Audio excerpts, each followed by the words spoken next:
Opening weekend in the books. Is Boston run sustainable? And does the MLB hate Atlanta? Let's find out today in Baseball Banter. It's out of here! Bartolo has done it! The impossible has happened! 왼쪽으로 던져! 밖으로! 송원빈! Who's the guy on first base? That's right. Okay. All right. What's the guy's name on first base? No, what is on second? I'm not asking you who's on second. Who's on third? I don't know. Oh, he's on third. We're not talking about him. Welcome back to Baseball Banter. Opening week is officially in the books. It's Monday. It is the 12th of April. I'm Toine, and with me here is Ollie. Ollie, how was opening week for you? Mostly disappointing. Yeah. Okay. Why are the Blue Jays bad? I mean, mostly errors in the field so far.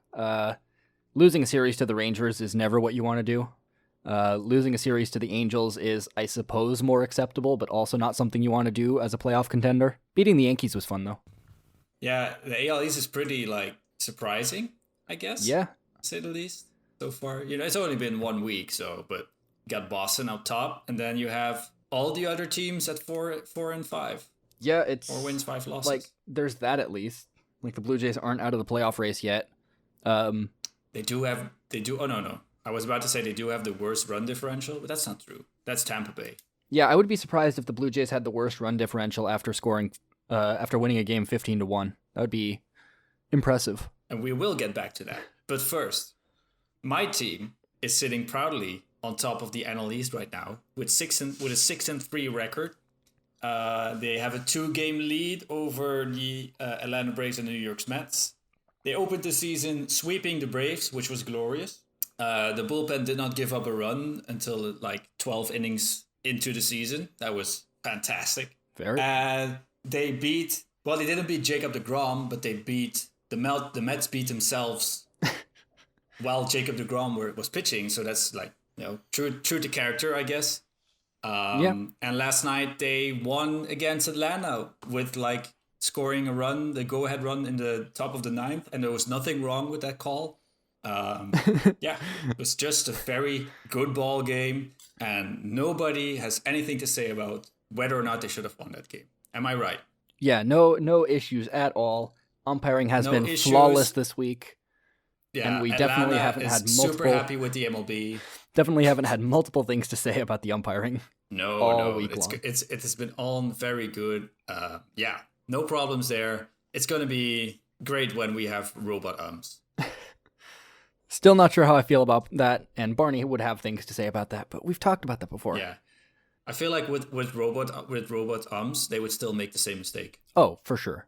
This was not a call that would have been changed with robot umps. No, this was just to be fair, I told Barney, who's not with us, maybe we should have discussed that earlier as well. Barney's currently not on the pod. He is still at work. We'll miss him dearly, but he'll be back probably next week or later this week. But I told Barney, I haven't seen any conclusive evidence yet of Bohm not being safe on that play. Yeah, I thought it was really, it didn't look like there was enough to overturn it. It was weird. Yeah, exactly. It was a very weird enough thing. Yeah, because I think it was Joe Girardi who said, I think that Alec Bohm's big toe touched the corner of the plate. Yeah. Something like that. And I think you cannot say he didn't. It's so close. I really think that's the main thing here. It's not that he's definitively safe. It's this call stands because we just don't fucking know. Yeah, exactly. But yeah, because of that, the Phillies do not get swept in Atlanta, which is great. I mean, they had an amazing start, especially considering their schedule. They've had to face so far the Braves 6 times and the Mets 3 times. They're going into the 4-game set starting tonight. So yeah, I'm optimistic. I was hoping for them to come through this with a 500 record, and they kind of just need to not lose anymore. As long as they don't lose all their games that are coming up, they're solid. They've had a great start. Yeah. So yeah. Speaking of great starts, Boston has completely turned around their season so far. Yeah, weren't they supposed to be complete garbage? Could have sworn we said something like that in our preseason previews. Well, it was funny. Like, there were a lot of people that were like, you got to watch out for Boston. Boston might be pretty good this year. And then they got swept by the Orioles in their first series. So everybody was basically like, this is just pain. Oh, yeah. I remember that. That was fun. Yeah, that was really fun. But since then, they've gone on a 6-game win streak. Yeah, I don't like that. Yeah, I don't like that at all. You don't like that? No, I get that. I don't know. Who did they beat? I think they won. Yeah, they won a series against Baltimore and against Tampa Bay. Oh, boy. So they came back and beat Baltimore after they got swept by Baltimore. Yeah, they got swept by Baltimore at Fenway. So then they went to Camden and then they swept Baltimore. Yeah, nice. And then they swept the current AL champions. It's not bad. That's a good run. Yeah, I guess like it's basically on Tampa. We did kind of consider Tampa Bay to have like a bit of a... They took a step back, but they're by no means a bad team. Sweeping them is an achievement. No. It is. And like I wrote down the stats here. They have a plus 15 run differential right now. Oh boy. JD Martinez is basically leading all the offensive stats. I really wish he wouldn't, but you know. Well, he hasn't done it against the Blue Jays yet. Okay. Yeah, that's the problem. That's the main issue here. Yeah. No, I get it. Yeah, anything else to add on Boston? I think like it might be interesting. They might still be an interesting team this year, even though we probably didn't really think that would happen. I think they could be an interesting team this year, but I also don't think that that's sustainable. I don't think it's a sustainable level of output for that team. Do we have an estimated time of arrival on Chris Sale? Ooh, let me check. He might be a difference maker for them as well. Like if they get him later on, if they get him early enough this season. Yeah, he could be, but where is Chris Sale return? That seems like a good thing. It seems like a good way to find that. He initially began throwing in early September. Has not yet thrown off a mound as of mid-March, late March, 24th. So, I don't know. Could be another month or two. All right. Well, that could be a difference maker for them. I think the AL East, the Yankees have been kind of disappointing. Yeah, I'm very happy with that. Yeah, you're happy with that. The Blue Jays have been kind of disappointing. You're not very happy with that. Nope. Do you see how is the schedule looking for the Blue Jays coming up? They play the Yankees again next. So I'll be curious. Okay, so big series. Big series. I'll be curious to see how that goes. Yeah, I think it's tonight. It's Cole versus Ray. I see here. Yeah. And then you got Taillon versus Ryu. Mm-hmm. And then in the final game, I don't know if it's the final game. Yeah, I think so. I think they only play 3 games against the Yankees. Yeah, and then it's Kluber versus Stripling. Okay, so those could be very interesting games. Yeah, I'm not gonna watch them. I'm not gonna watch them live because they'll be at 1 a.m. my time. But I'll definitely be watching them the morning after. I think the one on the 14th is actually 1. Oh no, you're right. A.m. You're right. Eastern. So that's one that you can watch definitely. Oh, I'm doing that then. All right. The Angels. Okay. Next up, the Angels look really fun. And I think the key there is that they finally replaced Albert Pujols as the starter at first base. Yeah. Who did they put in first? Jared Walsh. Yeah. Yeah, he's been really good. Just look at this team. Yeah, I'm all for it. So far he has got a 385 batting average, which is just insane. His OPS is up over 1,200, which that's good. Those are MVP numbers. And they're just they're looking pretty solid this season. Yeah. I mean that top of that lineup with Trout, Rendon, it's scary. Fletcher, and then where is he? Mr. Ohtani. Yeah. Who is probably the most entertaining player in baseball right now. He's definitely up there.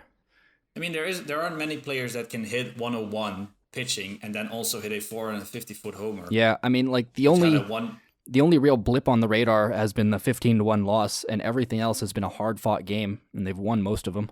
So yeah, they also played a very fun series against the White Sox, if I do remember. That was pretty wild. They won that series also. Yeah, they did. They're 6-2 right now, so yeah, very interesting to see what they're going to do next. I think a lot of people will be really happy if the Angels, except for Barney, Oh, yeah. If the Angel can kind of keep this going. But Barney's never happy, so I think we're okay with that. No, yeah, he's in a perpetual state of diseased sadness. Yeah. So, but the Mariners can give him a glimpse of hope, I guess. Yeah. I think for the Angels is pretty much can they keep on pitching and can Ohtani stay healthy? Oh, yeah. Can Ohtani stay healthy is, I think, the biggest question. Yeah. I think they also did a great job with picking up Jose Iglesias for a shortstop. He's made some terrific plays already. Yeah. And that outfield is still sneaky good. I mean, you got Mike Trout, of course, like the best player ever. But then also Justin Upton in left field and Joe Adell, a former top prospect in right field. So. Oh, yeah. The Angels look fun this year. Yeah, they look fun. And I think, we're going to hear a lot more about them. And that's a good thing. That's good for baseball because Ohtani is good for baseball. And have the best player in the game play on a good team. It's also pretty good for baseball. I can't wait for Trout to be in the postseason. I want it to happen so bad. Again? Yeah, He's 1 for 11 still. Oh my god, I want it to happen again so bad. Yeah, it's going to be fun. Speaking of things that are so bad, the A's, they had a really bad start to the season. Yeah, I don't... so, like, I'm not an expert, but I think starting the season 0-6 is not ideal. Yeah, so I'm going to check first 6 games. It's, let's see, losing 8-1 to the Astros, then 9-5, then 9-1, then 9-2. That finishes their first series. They then lose 10-3 to the Dodgers and 5-1 before finally squeaking one out 4-3. They did in their 7th game. They did win against the Dodgers, right? Yeah, that game. That so game. The 7th they played against the Dodgers and won 4-3, and then last Saturday on the 10th they beat the Astros 7-3. Yeah, they've also been like blown out almost every game. They were outscored 50-13 in their first 6 games. Yeah, that's just... They lost all of them by at least 4 runs. 4 times they've lost by at least 7 runs. It's not ideal. But yeah, I mean... That's really bad. It is really bad, but it just happens sometimes, I think. Even to good ball clubs. Yeah, you know, it's not Baltimore Orioles bad when they went like, what, 20-0 to start the season? 0-20, sorry. So they lost 20 games to open the season. But yeah, I mean, this is probably... Could it signal the start of a rebuild in Oakland? I don't know. But it's not very good for the fans. No. They probably think like because it's not a team that's going to try to get better. This team might actually like put some players on the trade market. Yeah, it's gonna be keep this stretch going. If they don't pull it out, there's gonna be a fire sale come August. Yep. Speaking of fire, I'm really on point with my with your segues today. Yeah, my segues are really good today. Speaking of fire, the NL Central has been on fire. The Reds opened this season with a literal bang, I guess you could say. Mm-hmm. We had a brawl in Cincy with the Cardinals, with Castellanos getting a suspension. What do you think of that suspension, by the way? I don't know if you've caught it. Yeah, I don't know. I think it was an unnecessary action, and I don't know, but I don't know whether it's suspension worthy. I guess it was. So I guess the we're talking about him flexing over the pitcher, right? Yeah, that's where he got suspended for. All right. Yeah, I don't know. I guess it's a surefire way to start a fight. Which I thought it was pretty cool. I think it's cool. I think it would have been cool had it not been directed at somebody. Yeah. Like if he just flexes right. as he crosses the plate or after he crosses the plate, that's great. But doing it, facing the pitcher is just a great way to start a fight. No, you're right. He probably should not have done it in that manner. He probably should have just tried to hit a homer off of him and then shown him up and flip his bat and whatever. Which would have been entertaining. I mean, that's what we live for, right? Oh, yeah. Flipping the bat. We live for the most entertainment with the least amount of fights. That's the balance we're trying to strike here. Although I do like me a good brawl. And also the whole Castellanos being towards Jose Bonilla, I have so much respect for you. Or was it Moustakas? Yeah. Moustakas was kind of whispering in Molina's ear, I have so much respect for you, dog. Yeah, I think I think that brawls are exciting, but I also don't think they should be glorified. They're not an integral part of baseball, and they almost always start due to some bullshit. No, that's right. I guess you're right. I think what's good is that there weren't really any punches thrown. It was more like a get together. Yeah, which is something I can, Which during the current period is not ideal.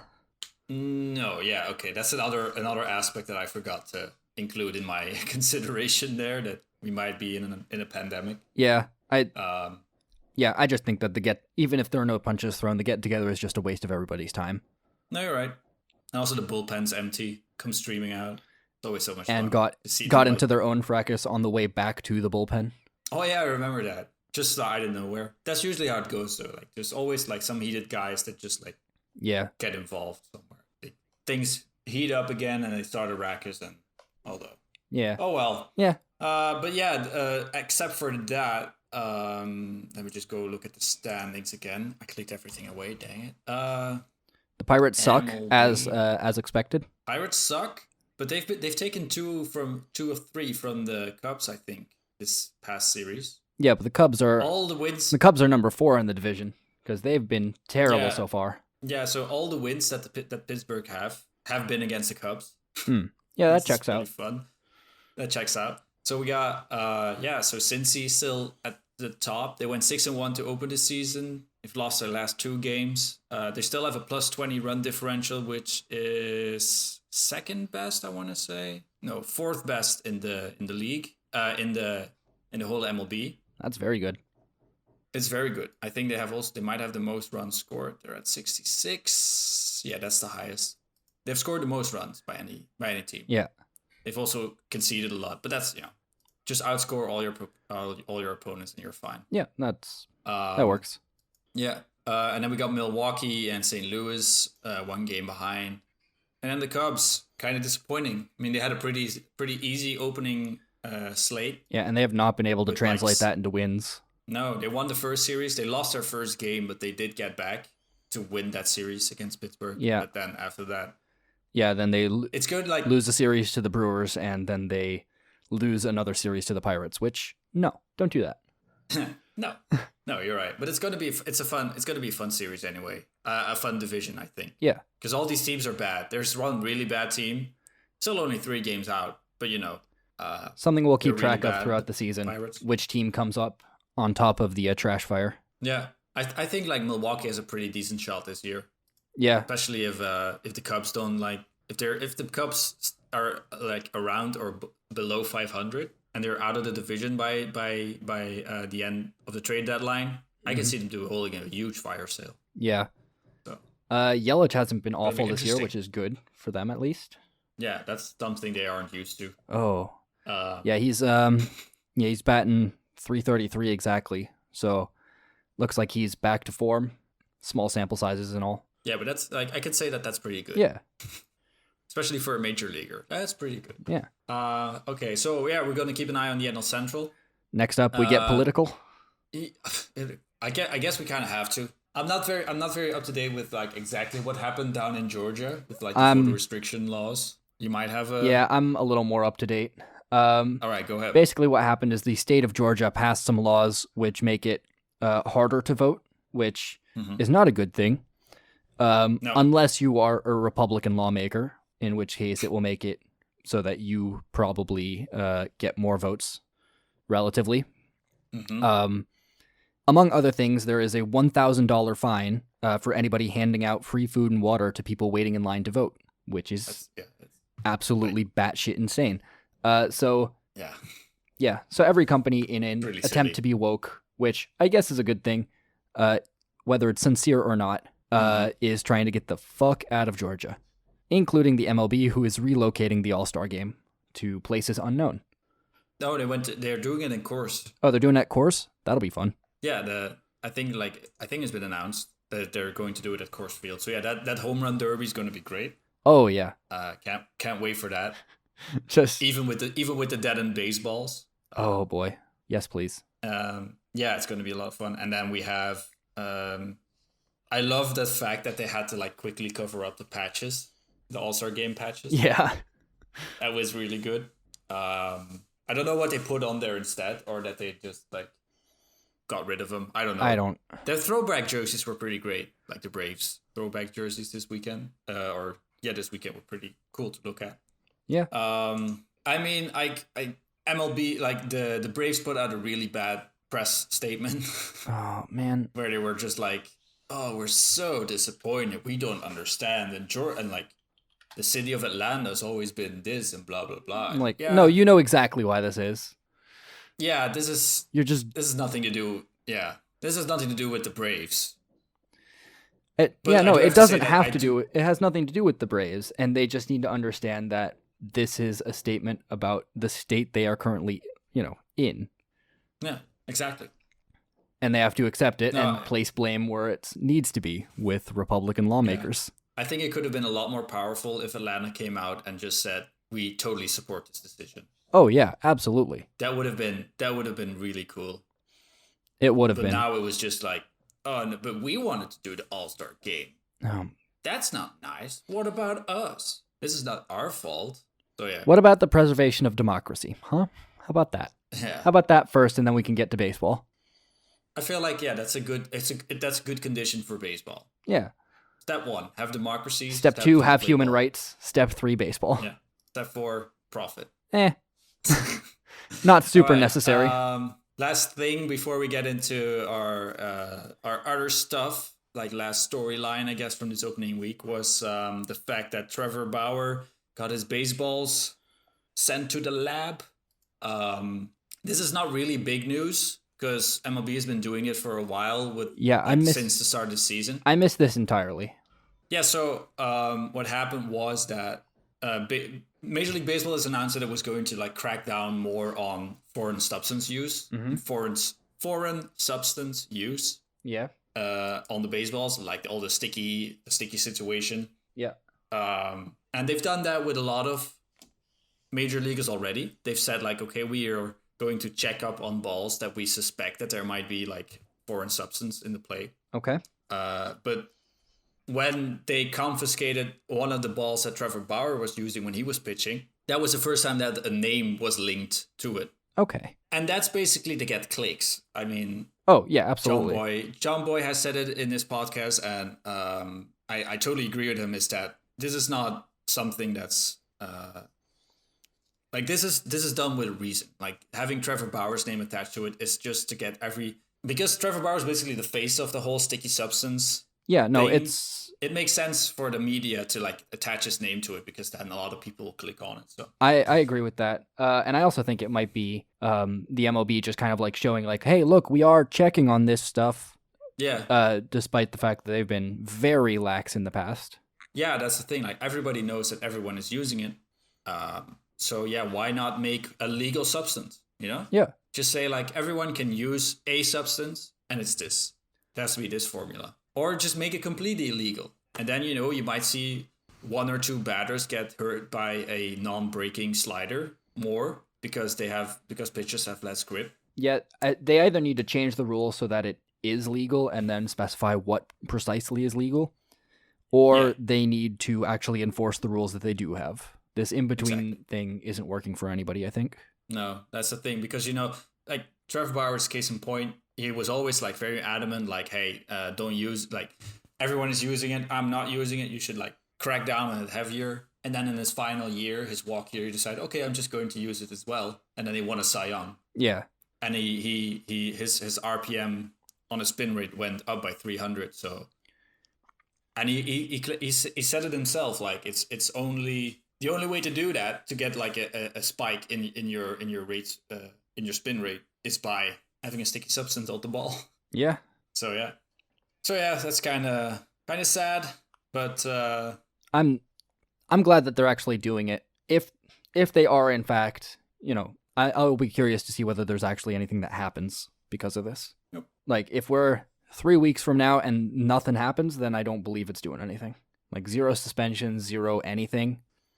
Then they're not checking balls because they care. Yeah, they're just putting them in a box and selling them to the lab, but they're all stacked in the closet in the lab. Nobody's. Or even if they do check them balls. and they go all right, this ball definitely has traces of a foreign substance on it, but that player is never fined, or there's no if there's no consequences because of what they find, then it doesn't matter. No. What would you put on the ball to make it stickier? Ooh, probably just pine tar. That would be the go-to option. It's in every dugout. Yeah, it's so boring. I don't care. It's that you mix what is it? I think if you mix pine tar with sunscreen, I think that makes it even stickier. Yeah, so the Bubba mix, which is where the locker room guy for the LA Angels, he got suspended for life. Mm-hmm. and he made a special mix that other players wanted in on. Mm-hmm. It was pine tar plus rosin, and then Coca-Cola, Okay. and then boil it down. All right. That sounds like But it work. it It might have been rosin. Yeah. It might have been rosin and sunscreen because those are just like two things that the pitcher has access to yeah, no, that's true. without either of them being individually, super illegal. Yeah, I do wonder, like, when would you get to a point where it's too sticky? That's a good point, and I think the point that point is where the ball sticks to your hand.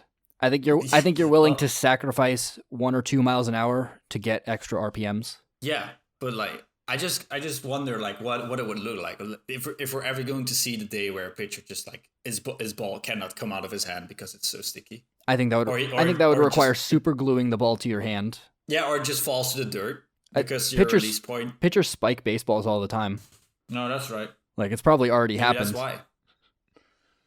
All right. Huh. Would be funny though. Someone just like, I'm just going to use super glue, and then skin comes off. That's Stuff some like that. That's some sitcom level shit. Yep. So I guess that takes us to our stat of the week. Yeah. It's a new thing we're doing here in the Baseball Banter podcast. We're going to try some new things, especially in season, where there's so much fun stuff to talk about that we're just going to add some other things into the show to try and make it even more fun. One of them is the stat of the week. So both me and Ollie have picked a stat that we came across the past week and that we want to share with our listeners. Yeah. So Ollie, do you want to go first? Yeah. So I picked out a new one that I just remembered just after we started recording. Yeah, I saw it. yeah. I saw you doing some stuff in the doc. All right. The stat is in Jacob deGrom starts. The person who leads with the number of hits is Jacob deGrom with 3 hits on the Mets. Like, Jacob deGrom has the most hits in the Mets ball club during Jacob deGrom starts, which is awful. That should not. How many innings has he pitched? He's started 3 games. I don't know how many innings he's pitched. Hold on. No, I think he started 2 games. Is it only 2? Yeah, because they missed a bunch. Oh, at the start right. because Yeah, of yeah. COVID. I want to say it's like 14. Yeah, that is correct. He has started 2 games and pitched 14 innings. Scoreless, right? Let's see. No, 1 earned run. Oh, okay. God. Yeah. So he has more hits than like a guy like Michael Conforto, Conforto has 2, Or- I think, in his starts. Yeah. No. Brandon Nimmo, Pete Alonso. Yeah. Are we looking at the new two-way star? We might be, actually. Although I don't think he's the new two-way star. I think he was also the old two-way star. I don't know if he was that good of a hitter before this. No. What's his lifetime batting average? 200? Probably not great. No, that would be really good. 200. Jacob deGrom. What are your batting stats like? He is a career 194 hitter. Nice. But this year, he's a 600 hitter. Which, not bad. Yeah. Shohei Ohtani, look out. 33-year-old Jacob deGrom is here for you. Is he 33 already? Mm-hmm. No. Yeah, this is his age 33 season. All right. So he's got an opt-out after next year. Yeah. And he's slated to make, I think, about $30 million a year in the years after that opt-out. Yeah. What do you do if you're Jacob deGrom? I know it depends on, like, your form. But do you think he'll still get paid when he's a 34-year-old starting pitcher on the open market? Do you still think he still get paid as much Not. as he's slated to make for the Mets? Oh, absolutely not. Not a chance. Not 30. Even if he continues his form? Let's say he averages, like, 102 miles an hour next season. Because all he does is, like, throw harder and harder. We're talking 2022 season, right? Yeah, I think he's a free agent. Like, he has an opt-out after 2022 season. Yeah. So there's a player opt-out after 2022 and then a team option for 24? Yeah. All right. Seems about right. No, I don't think so. He's going to stick it out. No, I think the last 5 to 10 years have shown that once you get over the age of like 33, you're not getting a big contract anymore. Like, he might pick up like a good 1-year deal or a 2-year deal, but not a good 3-year deal. No. But maybe he just wants to leave the Mets to keep doing this to him. Yeah, maybe. It's just like, I'm sick of this shit. Yeah, it I depends. need to get out of New York. It depends on whether he wants to try and go on a playoff run during his age 34 season at the risk of, like 5 years off his career. Yeah. Because I think once you hit 35, then you're kind of stuck with 1-year deals, and they're all prove-it deals. Yeah. I think it's all going to depend probably on if he keeps if he keeps up his quality, like the quality of his starts that he is at right now, because it's ridiculous. Oh yeah, no, he's he's in Cy Young territory. I've never seen a guy. Yeah, definitely, and I've never seen a guy that throws harder every year, like on average. It's great. I love it. He hit 102 in spring training. I love it. Spring training 102, just like. I'm waiting for DeGrom to do Justin Verlander shit, where he just throws 102 in like the 8th inning. Yeah, that's his mojo. Like, just like keep throwing hard, and nobody wants to give him any run support. I think every year Jacob DeGrom just gets angrier, and that just makes him more powerful. Yeah, it's his anger. I guess once he gets back into the playoffs, like he'll just go back to that'll be his weakness. DeGrom. He leaves the Mets, gets some real run support, and suddenly he's going to be just an average pitcher. Oh, he needs the lack of run support? I get it. I think he needs the lack of run support. It's the anger that fuels him to be such a good pitcher. So the run support is his kryptonite. Yeah, if he stays with the Mets for like another 2 seasons, I think we're going to see Hulk out Jacob DeGrom, and he's just going to go full Bob Gibson on us.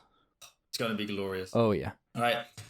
My stat of the week is, do you know who the wins leader is in baseball right now? I do not. The pitcher that has the most wins. No. It's Connor Brogdon.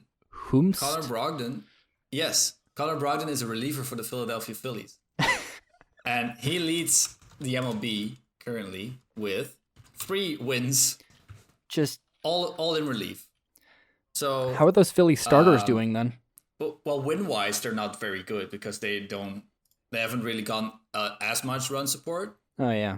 But for 2021, he has 3 wins. He appeared in 4 games. He still has a 0 ERA, and he has 4 strikeouts over 4.2 innings so far. That's good. Yeah, so he's the first reliever to win 3 out of his team's first 6 games since 2010, when it was Casey Janssen who did it for Toronto. Mm-hmm. And he's actually only the 4th reliever to do it in MLB history. Jeez. And he's still up there. So he's been there since last week. I want to say since Tuesday, and he's still there, topping the win charts. Who says that wins don't matter? Huh? Who's saying that? Sabermetrics. Sabermetrics. They don't matter. No, but Jacob DeGrom. Connor Brogdon is probably okay. Yeah. I would say it too then. But Connor Brogdon is probably the guy that has been the biggest revelation out of the Phillies bullpen. That has been really good this season so far. Yeah. He has been called the next Ryan Madsen. I don't know if you ever heard of him. I have no idea who Ryan Madsen is. Pretty good reliever for the Phillies as well. All right. But yeah, that was my stat of the week. Let's go move on to the Big Boy Award. Oh yeah. Oh, you got a guy that's been doing a lot of good things past week. Yeah, I think the Big Boy Award is Joe Musgrove. Pitched the first no-hitter in Padres history, which I think rounds out all 30 teams for having a no-hitter. I think so too, and he's also a San Diego native. Yeah, which is really cool. That's just exciting, and also his other start was also a win. Yeah. So, great start to the season. Keep it up, I guess. Yeah, good on you, Joe Musgrove. You also have an honorable mention. Oh yeah, the honorable mention is Vladimir Guerrero Jr. for looking like he's finally breaking out. He has more wins above average this season than he has in both of his previous 2 seasons combined. So, that's a good thing at least. I mean, yeah. What are the numbers on that then? He's got 0.6 wins above average this year already. And 2020 was negative 0.02 wins above average, and the year before that was 0.3 wins above average, and that's a full-length season. He played 123 games. Wow. Yeah.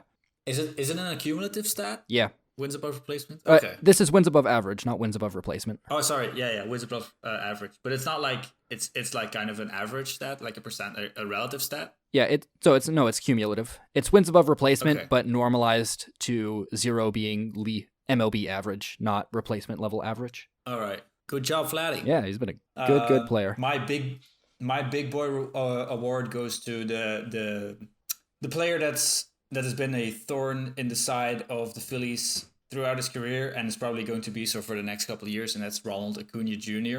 Oh yeah. In his past 6 games, he has 14 hits, of which 8 extra base hits. which has resulted in 4 home runs. He only has 1 strikeout and 1 walk over that period of time. Hey, Ronald, you wanna leave some combined. for the rest of the field? Like, come on, man. Yeah, exactly. Yeah, and stop hitting towering home runs against the Phillies. Yeah, That's not cool. Just quit it. And stop pimping them. No, that's not true. I want him to keep pimping.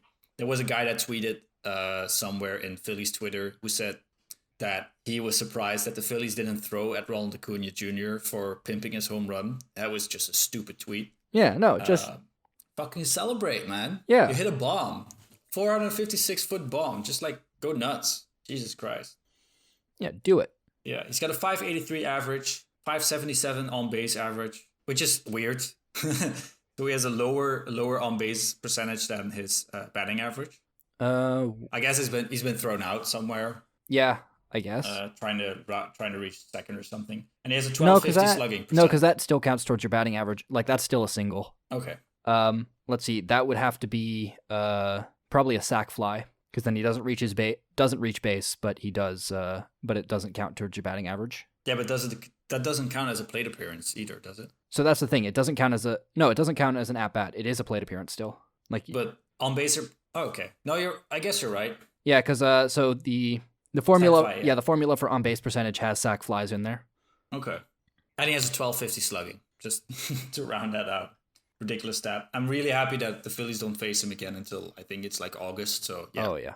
keep doing what you're doing, Ronald, but don't do it against my team anymore.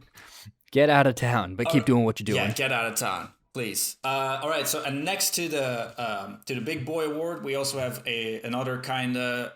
It's not really an award. It's more like a winner of the Slumpdog Millionaire achievement, Yeah. as I think we'll call it. Just a guy that's been pretty bad for the last week.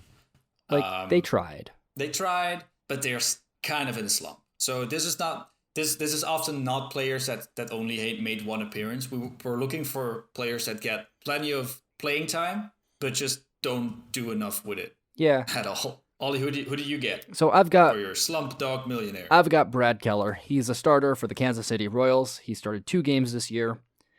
He has a total of 4.2 innings pitched, and he has allowed 10 earned runs, which is not good. What does that mean for his ERA, Ollie? It is 19.29 at the moment.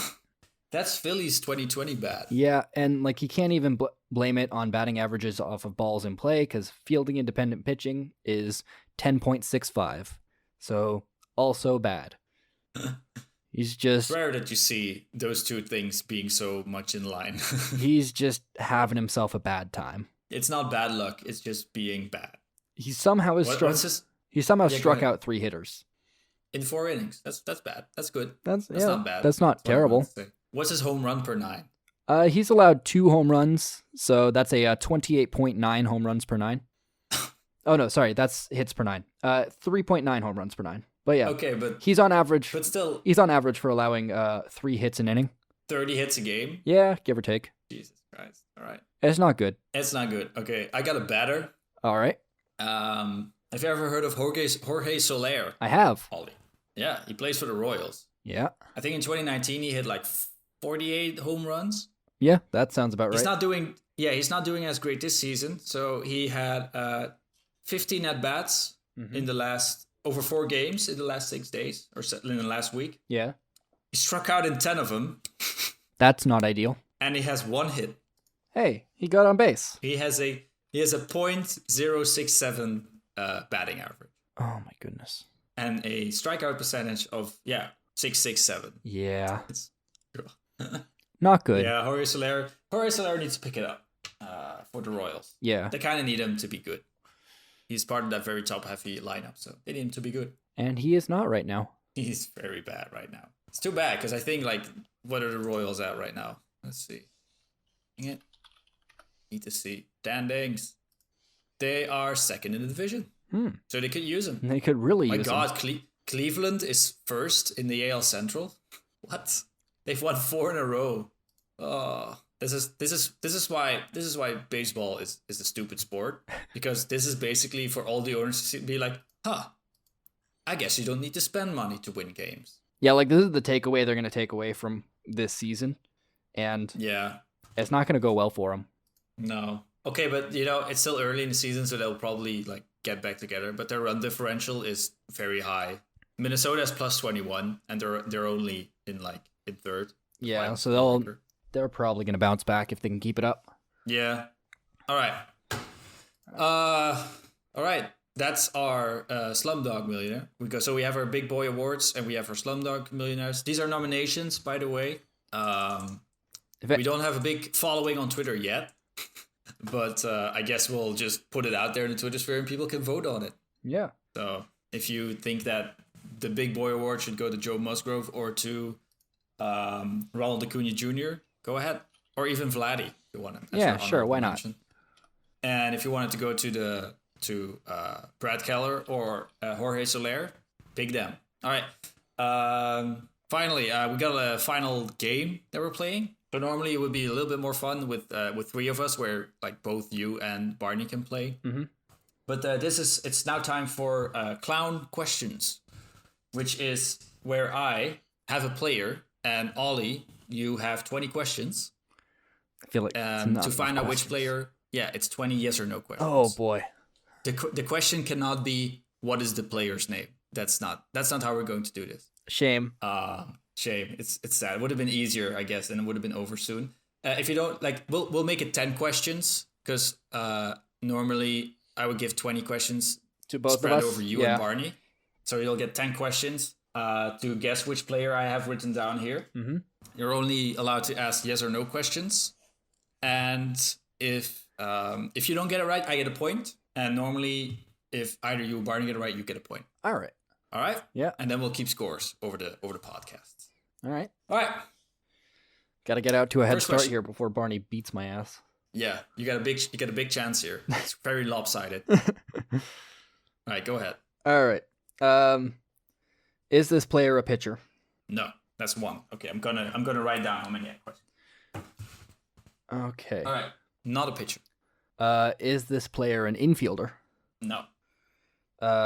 Question: Are you counting catchers as infielders there? Yes. All right. Cool. So we got ourselves an outfielder. Does that count as a question? I don't know. Does it? I'll allow it. All right. So we got you were literally like a question there. Yeah. No. Two questions. Clarification on your answer. Yeah, that's better. All right. So we got ourselves an outfielder. Does this player play in the American League? No. All right. National League outfielder. Has this player been an All-Star? Yes. Okay. Oof. You're 4 questions in. Yeah. So, National League All-Star outfielder. Did their team make the playoffs last year? No. All right. So that eliminates whichever teams were in the playoffs last year. There were 8 of them. Yeah. Yeah, 8. National League 2020. Let's see what's the National League is apparently a soccer league. That's somewhere.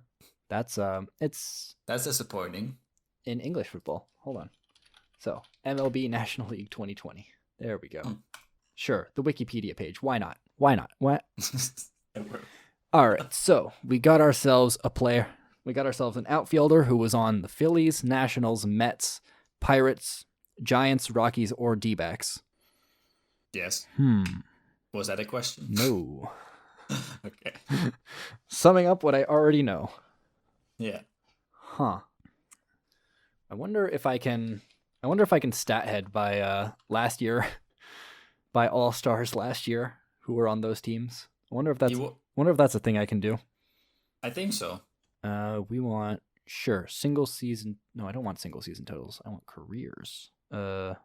Season and career finders. Yeah, that's what I want. I need you to ask another question. Okay.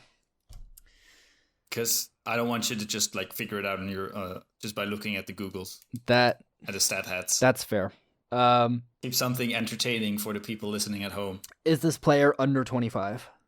No. All right. So that's 6 questions. Yeah. So we got 20. Is it? That's 6 questions. All right. You asked. Cool. Wait, 1, 2, 3, 4, 5. Yeah, I counted correctly. I can count. Can confirm. Good to know. All right. Older than 25. Does this player play center field? No. No. He's not known for playing center field. He can. But it's not his main position. Okay. It's not his main position. Eliminating more. So he's not. So he's older than 25. Has this player ever been an MVP? Yes. Is it Bryce Harper? Yes. It is. Woo! Congratulations, you get a point. You get a point in clown questions. You must be very happy with yourself, Ollie. Yeah, I will be the best clown. Yes, you will. So the inaugural answer to clown questions is the guy who first introduced that term into baseball terminology. Oh. I don't know if you've ever seen the meme I have not. where Bryce Harper was asked something, and his response was something by a journalist, and his response was, "That's a clown question, bro." So it's like, what beggar guy to start this part of the show with than Bryce Harper himself? Yeah. All right. And then to conclude the show for today, I was planning on having Barney do a new segment called Barney's Bets, but he's not here. So I designed a bet. Ollie, I want you to take the over-under on DeGrom getting 3 runs of run support or more next week. Ooh. Does he start once or twice next week? I think he's slated for once for now. Okay. I don't know if he'll start more. All right. Assuming he starts once, it's under. It's definitely under. 3 runs of run support. They'll probably face the Phillies. Yeah. So Could be. What's the current hypothesis? That Jacob DeGrom is just a low run scoring environment. Like he's not. DeGrom is the environment. Yeah, DeGrom isn't necessarily a good pitcher. Like if we could remove DeGrom from DeGrom, he'd just be an average pitcher. But he is a low run scoring environment all by himself. He's kind of like just this big cloud that just falls over any stadium he pitches in. Yeah, and he pitches well himself, but then also lets his teammates hit pretty bad. Yeah, that's definitely the theory. Except for when he hits, then it's good. I mean, he's still a career 200 hitter, so I'm not sure that's entirely true. This Mendoza line material. Yeah, but maybe he figured something out where he can like make himself immune for the low run scoring environment. That'll be the real development this year. Yeah, that's what pandemic baseball has done for him.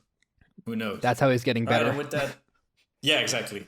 All right, that'll wrap up the show for today. Thank you so much, Ollie, and we'll see you hopefully later this week. Yeah. Goodbye to the people. Goodbye to the people. And it's goodbye from me. Yeah. All right.